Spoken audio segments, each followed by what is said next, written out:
అధిక బరువు అనేక సమస్యలకు కారణం. సాహితీ యోగా ఆన్లైన్ క్లాస్ లో జాయిన్ అవ్వండి. వినాయక లడ్డూ వేలం అనగానే ఎవరికైనా బాలాపూర్ లడ్డు గుర్తుకొస్తుంది. కానీ గత 4 ఏళ్లుగా బండ్లగూడ పరిధిలోని రిచ్మండ్ విల్లాలోని లడ్డూ వేలం కూడా అందరి చూపును తిప్పుకుంటోంది. ఇదివరకు లక్షల్లో లడ్డూ ధర పలికేది, కానీ గతేడాది నుంచి ₹1 కోటి క్రాస్ చేస్తోంది.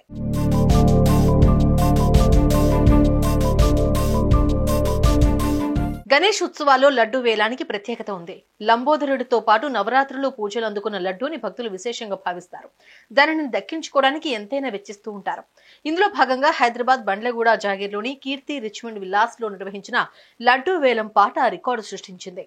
వేలం పాటలో ఏకంగా ₹1.87 కోట్ల పలికింది.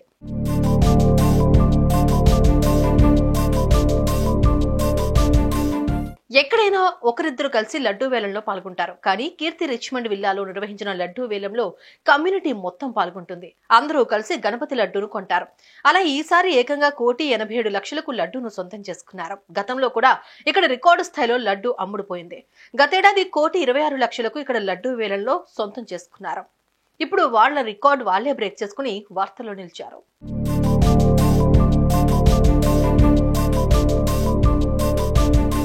ఇదిలా ఉంటే ఈ లడ్డూ వేలంలో ఆ కమ్యూనిటీలోని విల్లాల్లో ఉన్నవారు మాత్రమే పాల్గొంటారు. మిగతా వారు పాల్గొనేందుకు అవకాశం లేదు. దీంతో వారందరూ ఏకమై లడ్డూను కొంటారు. దాని ద్వారా వచ్చిన డబ్బును సేవా కార్యక్రమాలకు ఉపయోగిస్తారు. ₹1 కూడా వ్యక్తిగత అవసరాల కోసం ఉపయోగించుకోకపోవడం విశేషం. ప్రతి ఒక్కరూ అందరూ కాంట్రిబ్యూట్ చేశారు. ఫేజ్ 1, ఫేజ్ 2 అండ్ ఫేజ్ 3 అందరూ కలిపి ఒక కాజ్ కోసం రిచ్మండ్ విల్లాస్ లో మొత్తం ఇది ఒక కుటుంబం. రిచ్మండ్ విల్లాస్ ఇది ఒక పెద్ద కుటుంబం. దాంట్లో అందరూ కాంట్రిబ్యూట్ చేసి అందరూ కలెక్ట్ చేసి తర్వాత ఓల్డ్ ఏజ్ హోమ్స్ కి, తర్వాత పిల్లలు పేద పిల్లలకి, సింగిల్ పేరెంట్ ఉన్న వాళ్ళ పని వాళ్ళ పిల్లల స్కూల్ ఫీజెస్ కి, అది కూడా మేము వాళ్ళ చేతికి ఇవ్వము. డైరెక్ట్ స్కూల్స్ కెళ్ళి వాళ్ళకి పే చేస్తున్నాం. మేము మా రిచ్మండ్ దియా చారిటబుల్ ట్రస్ట్ ద్వారా మనుషులు వెళ్ళి అక్కడికి వెళ్ళి పే చేసి తర్వాత వస్తున్నాం. చాలా మందికి హెల్త్ ఇష్యూస్ ఉన్న వాళ్ళకి చాలా వాళ్ళకి డైరెక్ట్ హాస్పిటల్కి వెళ్ళి హాస్పిటల్లో పే చేసాము. అలా పేమెంట్ చేయడం అనేది ఉండదండి.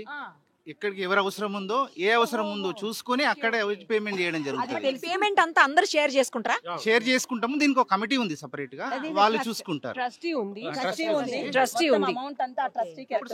స్కూల్ విషయానికి వచ్చిందండి. స్కూల్ విషయానికి వచ్చి మేడం స్కూల్ విషయానికి వస్తే పిల్లలకు వాళ్ళ పేరెంట్స్ కి మీ స్కూల్ ఫీజు కట్టకుండా డబ్బులు ఇవ్వం, స్కూల్లోనే పోయి కడతాం. హాస్పిటల్ విషయానికి వస్తే హాస్పిటల్ ఏమైనా ఉంటే హాస్పిటల్కి వెళ్ళి పేమెంట్ చేస్తారు. One of the committee member is Kalyan. నమస్కారం, నా పేరు కళ్యాణ్. బేసిక్ గా ఇండివిజువల్ గా చేస్తూ ఉండేవాళ్ళం మొదట. తర్వాత 20,000, 30,000 ఆ విధంగా చేస్తూ అది ఎక్కువ మందికి వెళ్ళట్లేదు అనేసి మేమందరం కలిసి ఏం చేసామంటే ఒక ట్రస్ట్ కింద ఫామ్ అయ్యి మేమందరం కలిసి వినాయక చవితిలో ఈ లడ్డు ఆక్షన్ చేసి ఆ లడ్డు ఆక్షన్ నుంచి వచ్చే డబ్బుల్ని మేము చారిటీ కోసము ఒక లంసమ్ అమౌంట్ గా క్రియేట్ చేసి దాన్ని వాడడం మొదలు పెట్టాం. కీర్తి రిచ్మండ్ విల్లాలో 11 ఏళ్లుగా గణేష్ ఉత్సవాలు నిర్వహిస్తున్నారు. 11వ రోజున నిమజ్జనం చేస్తారు. ఆ రోజునే ఉదయం స్వామివారికి ప్రత్యేక పూజలు నిర్వహించి లడ్డూ వేలం పాట పాడతారు. గతేడాది ₹1,26,00,000కు లడ్డూ వేలం జరగగా అంతకు ముందు ₹60,80,000కు వేలం జరిగింది. ఇక రికార్డు స్థాయిలో ఈసారి ₹2 కోట్లకు దగ్గరగా వెళ్ళింది. చూడాలి, వచ్చే ఏడాది ₹2 కోట్లు ఈజీగా దాటుతుందేమో. ఈ లడ్డూని మేము చారిటీ యాక్టివిటీస్ కోసం కావాల్సిన ఆప్షన్ కి ద్వారా ఫండ్ రైజ్ చేయడానికి ఉపయోగపరుస్తాం.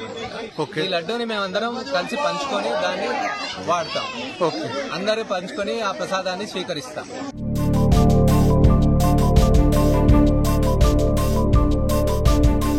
గణనాయకుడి లడ్డూ ప్రసాదం చాలా పవిత్రమైనది. ప్రతిరోజు పూజలో అందుకున్న లడ్డూను దక్కించుకుంటే చాలా మంచిదంటారు.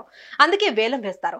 అలా ఎక్కువ మొత్తంలో డబ్బు పాడిన వారికే లడ్డూ లభిస్తుంది. కానీ ఇలా రికార్డు స్థాయిలో లడ్డూ వేలం జరగడం మాత్రం దేశవ్యాప్తంగా అందరి చూపులు తెలుగు రాష్ట్రాల వైపు తిప్పుకునేలా చేస్తోంది.